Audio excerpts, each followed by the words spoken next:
Hello guys, in today's video I'm going to show you how to fix full screen on League of Legends.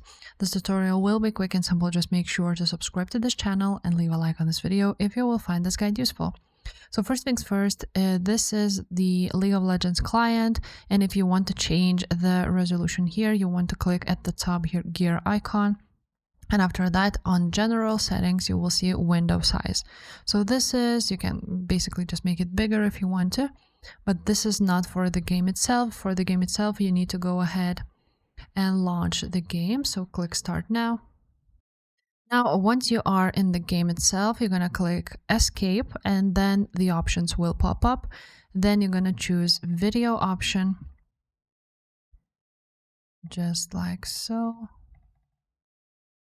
And once you will choose it, you will see window mode, and you can go ahead and choose, for example, full screen, just like that.